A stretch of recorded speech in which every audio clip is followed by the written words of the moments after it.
What's going on, everybody? So we're actually here a day early at New York Comic Con, and we're going to give you guys an inside look at the booths being constructed right now. We're going to head on over to $7 a pop. Huge thank you to $7 a pop for sponsoring today's video. We're actually going to go do a fun little chat with Jason, who you guys probably know and have seen from $7 a pop. We're going to take a look at some of their exclusive, super rare Grail pieces, and also check out all the stuff that they're going to be selling here at New York Comic Con. Here we go.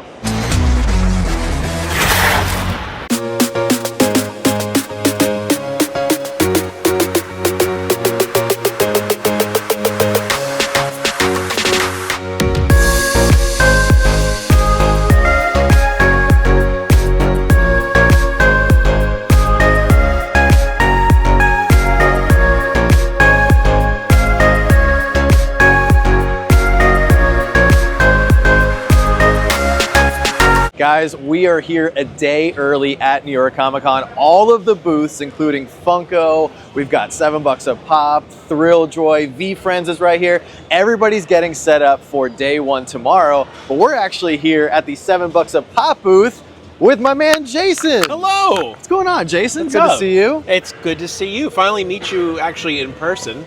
We have a former Super Grailer from several years ago, and he's still standing. 2020, yeah, one of the first ones, I think. It was really cool when you guys started that and everything. But how are you?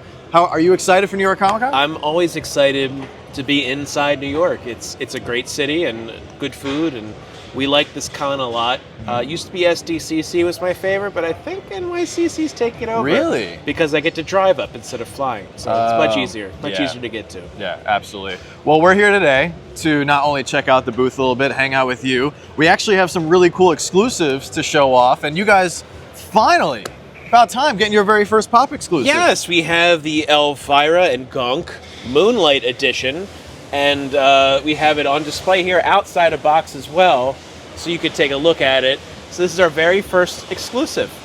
And it's been in the works for almost 2 years now. It takes a while to get these things going. Yeah, absolutely.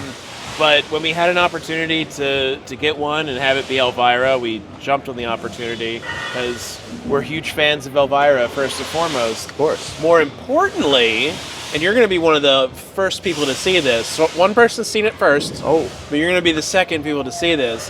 But you have a shot here at New York Comic Con to pull the 1 of 36 chase piece, signed chase. Wow. By Elvira herself. See, it's there. You have her sticker there. This is the very first Funko approved signed chase. Wow. So we hope this. We hope this is Wow. going to be something that they want to keep on pursuing. So. These are great. You want to hold it? I do, actually. This is really cool. And if I can just say this, I'm a sticker collector. Mm-hmm. Stickers matter to me.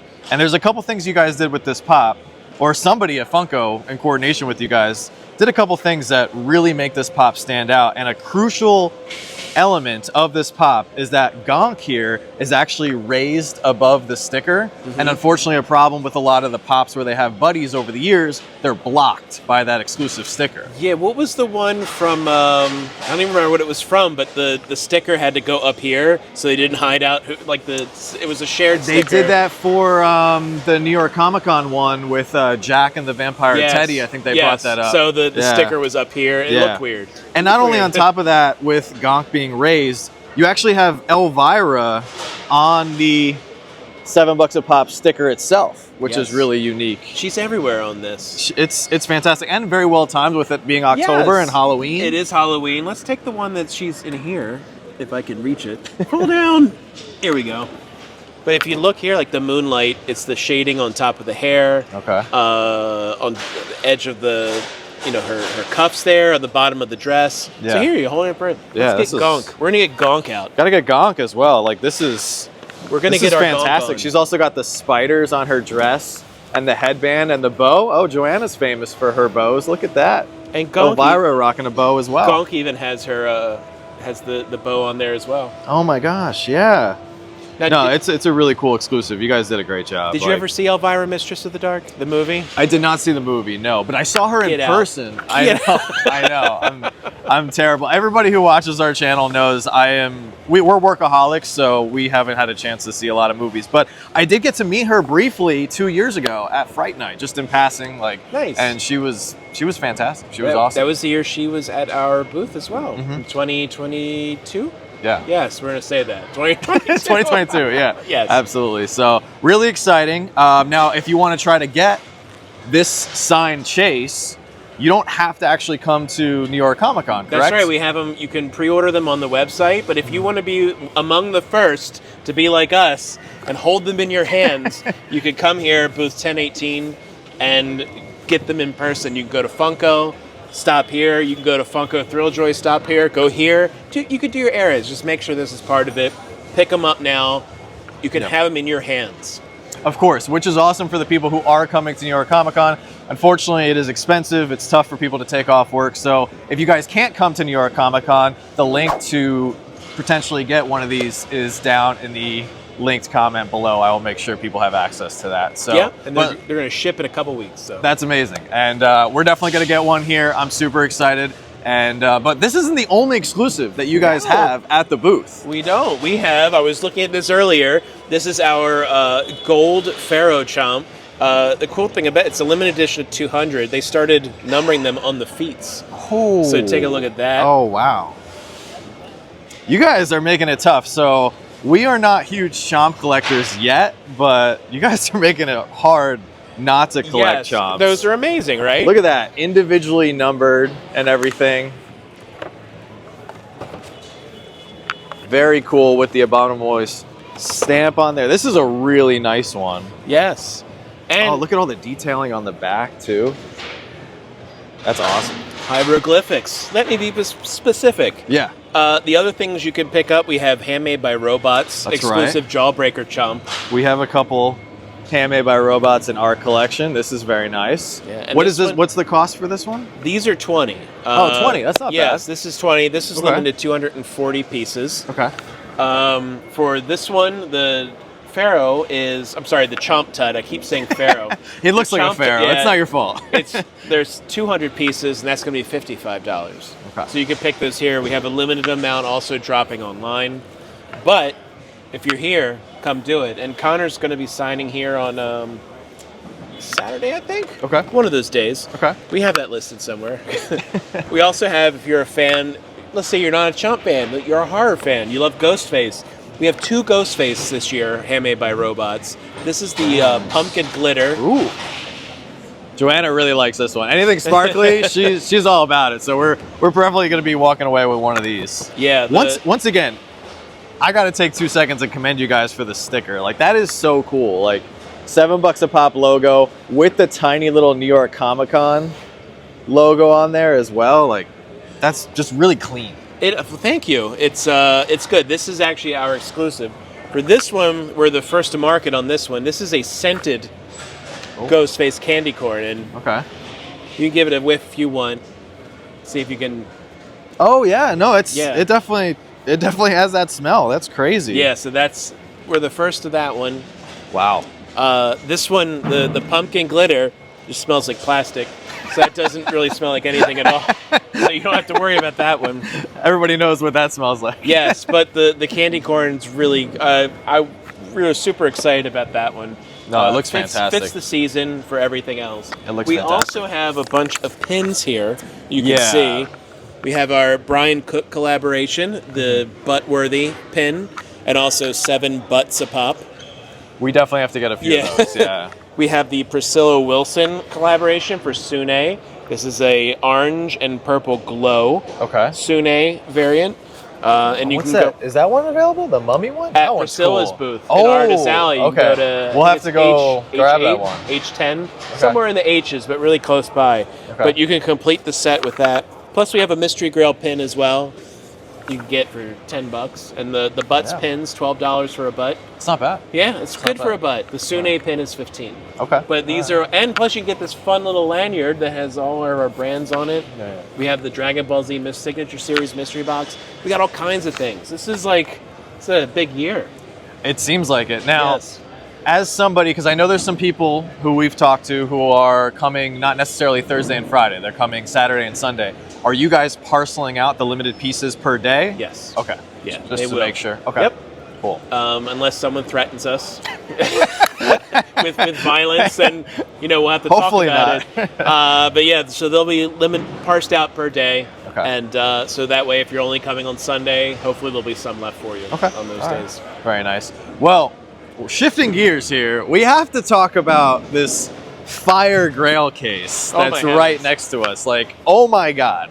Well, why don't you take? You gotta get a look at it here. These This are is- the big things. Absolutely gorgeous. Like, you guys watching, you probably know that I'm a massive Freddy collector, massive Freddy fan.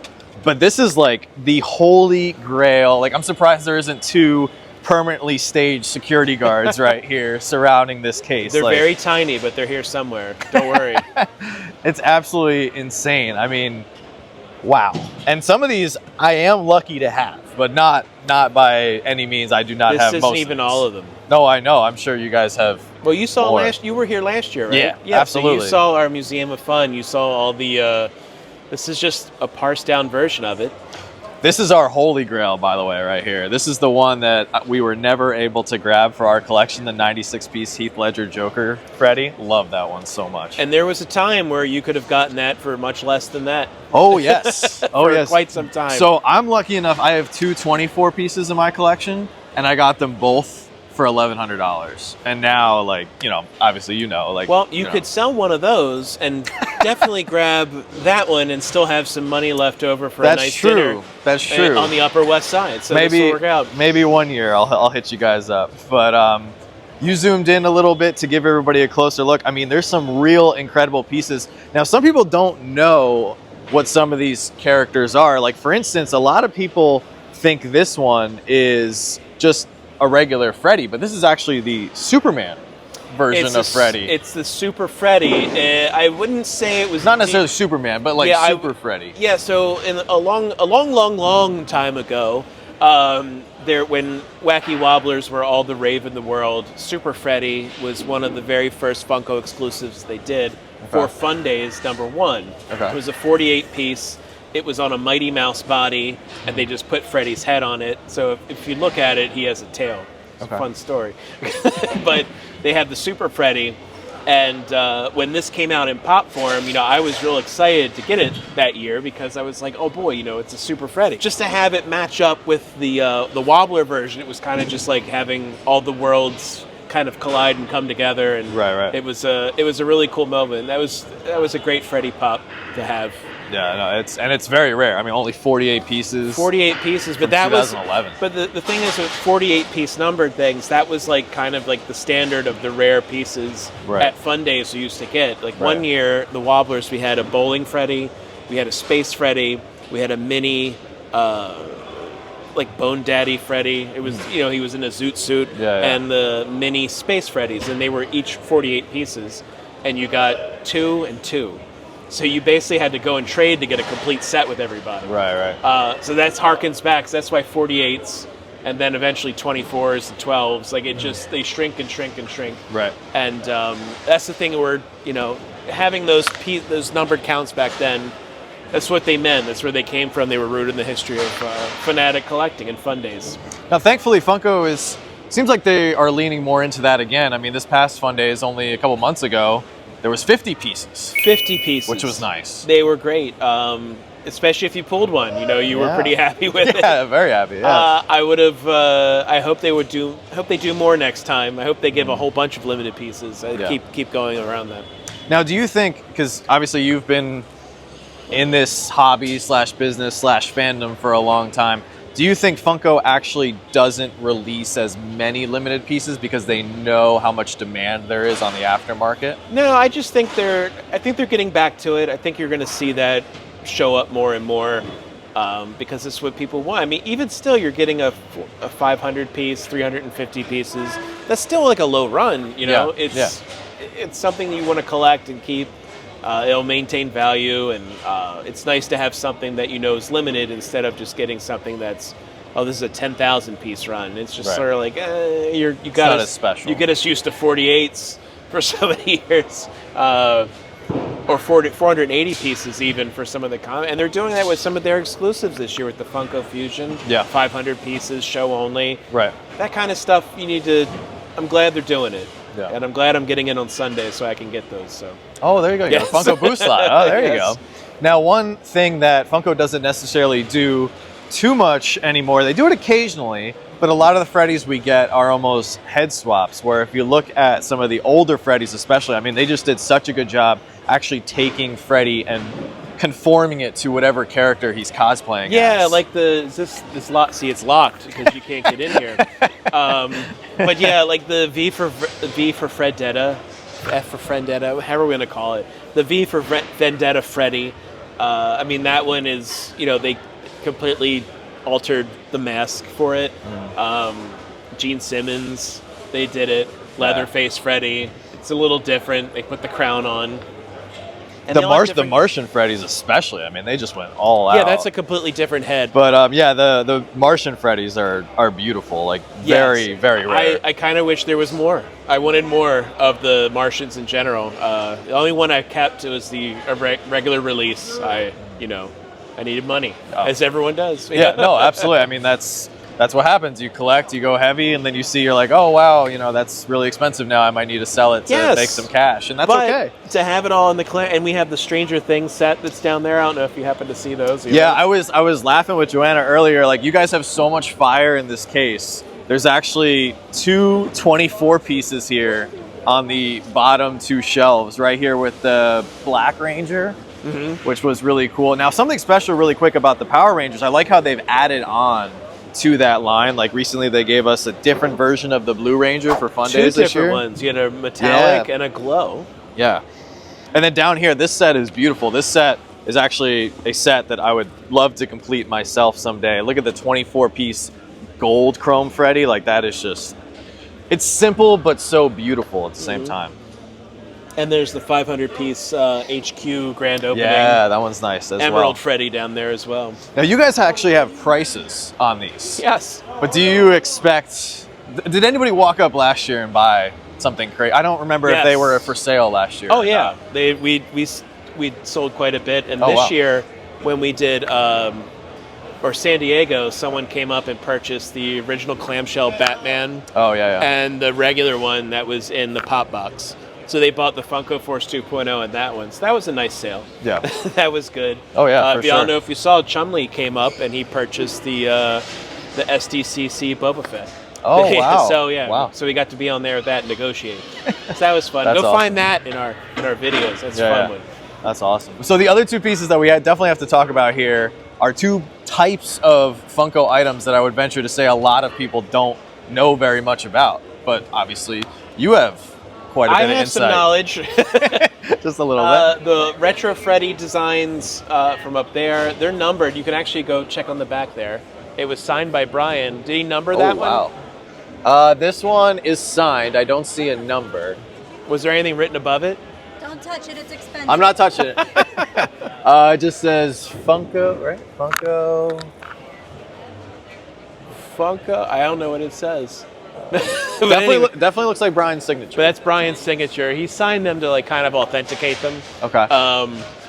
But yeah, they only did 2 of each maybe. Yeah. To kind of go along with, but that's like the old Retro Freddy design.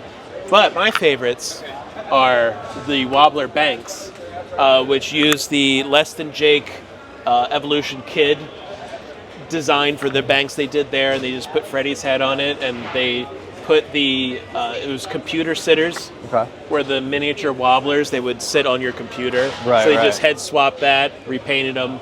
So we actually have a full set of these, and we have a video that's unboxing all of them. Wow. And it's really great because I realized I'm just like, oh my god, this is a full set. Yeah. I don't have a full set, but those were limited to 18 each, I believe. Wow.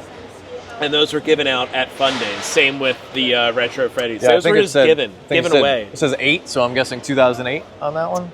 No. 2008 would have been Fun Days 5, maybe? Oh, okay. So the first one was in 2002. Second one was in 03. Okay. Third one was in 05. Okay. So where are we going? 05. 5. So 03. 4 was in 06. So it's like 2000. It's probably 2010. Okay. Or say 2009, 2010. Old. Yes, Still old. it's old. It's old. Don't you know they're old? But to have a whole set, I have Spider-Man, I have Batman, I have Boba Fett, and Gene Simmons. Oh, wow. So I think I Very have 4 nice. That's total. pretty good. That is good. The one I wish I had was the Walking Dead one, the Walking Fred, it says on the shirt. That was a cool one, but Yeah. I wasn't there that year, so I don't get that one. That's fine. And actually something that I've always wanted to ask you, because I know you have a crazy collection, I'm sure. What is your favorite piece? Because out of all your years, out of all your fun days, out of all your Funko stories, what is your favorite piece in your collection? There's so many that have different stories. I can't pick one. My favorite wobbler of all time was Dick Tracy. Because Okay. when I first, I tell this story a lot, but when I first joined the Funko Fun Club, they had a section on there that said, you know, what's a wobbler you want to see? And I said, Dick Tracy. And a couple months later, there it was. And Yeah, I was yeah. like, wasn't my first foray in telling them to make something, and they did, but that one, that always meant a lot to me. And for my birthday in 2004, which was my 25th birthday, Okay. in 2004 at SDCC, we went out for my birthday that night. It was known as Swaboba Fest. And What a great name. yeah, we went to, there was a restaurant, it was like a little kitschy restaurant called Dick's Last Resort, where all the waitresses and waiters would be mean to you and like throw things at you. But all the fanatics went out, and then Mike Becker and the entire Funko crew shows up, and he handed me a box of fun just for me and a Freddy Funko Circus Punk. You know, like Circus Punk, you go and you knock them down with the baseball. Yeah. But they made 48 of those, and he gave me one of those, Oh, wow. which someone offered me one time $10,000 for, and I said, no, stop offering me money. I don't want to sell this. Right, that's too much sentimental value. Yeah. Stop making this difficult.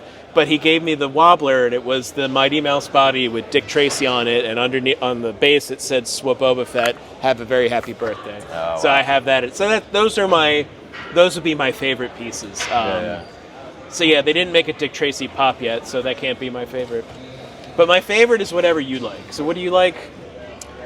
I'm a big Freddy fan. There you go. I love it. No, I like that. That's awesome. That's awesome. So the next big question that I had for you is, everyone's got one. I know I've got a few. I think we mentioned a few already. What's the big Funko item that got away? That could be now a grail, was a grail, that you just never were able to attain? That I was never able to. It's a wobbler. It's a wobbler, and it's. Hey, nothing wrong with that. It was a metallic Cthulhu that they only made like, I think 12 of. Okay. And they sold it for a really high price. I didn't even know it came out, and I never got it. So I'm still trying to track that down without spending an arm and a leg on it. The other one is also a wobbler that I'm trying to track down now. I think it's going to be easier, but it was a yellow surf dude. Okay. All right. I like to fill in those little tiny pieces here and there. Yeah. I've gotten most of them, but the yellow surf, like in the 5 years I've almost been working at $7 a pop, that hasn't even shown up. Which is crazy, because you guys bring in more collections than anybody. Yeah, we found unreleased Run DMC urban vinyls that came in, and I was like, how'd you get these? So those are in my collection now. But these two particular items, I don't know. Why don't they ever just show up? Sell them. Good Lord. Somebody out there has got to have one. Yes. You know. I hope they do. And then pop-wise, I don't know. I had plenty that I let go that I regretted, but plenty. I think I sold a flock Chewbacca from SDCC for $100. Oh, God. 100? 100. That's like a $2,000 pop now. Yeah, this is 2013. No one cared. True, that's true. Very few I was people like, cared. someone wants to give me $100. Yeah. I didn't have a job at the time, so I was like, okay, let's go do that. Yeah. But it happens to everybody. We all have stories. I don't think anybody could have predicted that Funko. I mean, did you guys ever think Funko was going to be as popular as it is now? Lee did. I had no idea that, something would be $20,000. I was I would have held on just a little bit longer. Yeah. It's like selling a stock before it skyrockets. Which one for you? It's the Heath Ledger's the one that we definitely miss getting, just because Heath Ledger, The Dark Knight, we love the Joker. He's the best version of the Joker, at least in our opinion. Not trying to start any fights in the comments. I know a lot of people prefer Jack Nicholson.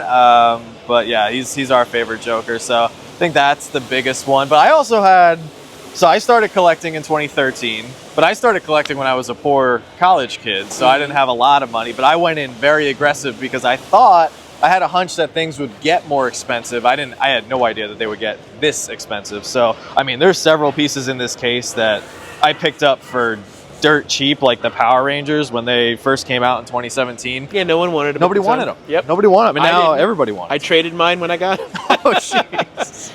But yeah, I vividly remember having opportunities to get the Jack Skellington Freddy, the Olaf Freddy for, you know, what was expensive to me at the time, which was $300-400. Had I known, you know, once again, I would have gone out and worked another shift or something and tried to have, you know, scrounge up the money for that. But You know, it's I had a prototype of the Beetlejuice Freddy, wow, which I think should have been worth more, but yeah. Oopsie doodles, as they say. Do you guys actually take in quite a bit of prototypes, right? We get some, so we see those too. I haven't seen the Beetlejuice one come back. Wow. So sometimes they come back, Now, sometimes they don't.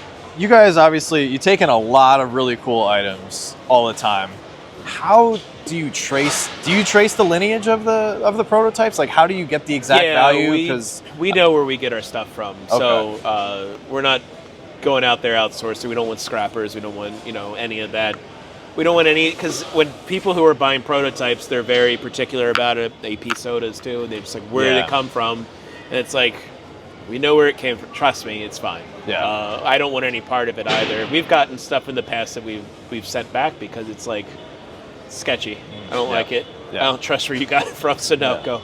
No, but that's good. That builds customer confidence. Like, you know, to let people know that, like, no, we're not just going to buy anything and then just turn around and sell it. Like, you care about the product. Yeah, I mean, look, it's why we have a Funko exclusive. We kind of care. We give a care, as they say. The PG version. Yeah, we care about it. You know, we're collectors too. I've been in the community now for going on 24 years. So that's when I bought my first wacky wobbler on my lunch break. So that's where we are. Yeah. That's where we are. No, and you guys are doing great. Obviously, circling back to the beautiful Elvira exclusive. I hate to jump the gun, but is this the first of hopefully many $7 a pop exclusives? We would love to have more. We always would love the opportunity. You know, we worked hard to get this one done. So let's keep going with it. Sure, yeah. We'd love it. We'll finally get that Dick Tracy pop. Yeah, that's what we want. Absolutely. Well, guys, if you happen to be coming to New York Comic Con this weekend, make sure to check out booth 1018, $7 a pop. Come say hi to Jason, grab an Elvira, and we hope you enjoy all of our New York Comic Con content. Jason, thank you so much. This was absolutely awesome. Now we'll shake. There we go. Slower. There we go. I like that. Awesome. So we're actually going to sneak behind here because over here is where $7 a pop is actually going to host all of their signature series signings. Check this out. So here's the actual signing schedule. They've got some really big names for this year's New York Comic Con. We have Kaiji Tang, Tara Strong, who a lot of people know, of course, as some of the voices from the Teen Titans and the Fairly Odd Parents. Over here, we're going to have Jim Cummings, Michelle Knotts, Kari Payton, and the person selfishly I'm most excited for, and I'm hoping to briefly meet her, Ashley Eckstein, aka the voice of Ahsoka Tano. Oh man, I actually brought a Ahsoka Tano pop, really hoping that she signs it. Okay, that's a lie. We actually brought 2 Ahsoka pops. I'm hoping to get one signed for my personal collection, and we're also hoping that she will sign a second one to auction off for our Toys for Tots charity auction on November 16th. And guys, look at this. They are putting the final touches on the Funko and Loungefly booth, getting ready for tomorrow. So that's going to do it for day 0 here at New York Comic Con. I hope you enjoyed the little Grail discussion that I got to have with Jason over at $7 a pop. Hopefully you guys enjoyed seeing a little preview of their booth and everything they have to offer. We're going to go get some food. We're super excited for tomorrow and the rest of New York Comic Con. But as always, don't stop shooting until you score, and we'll see you guys tomorrow.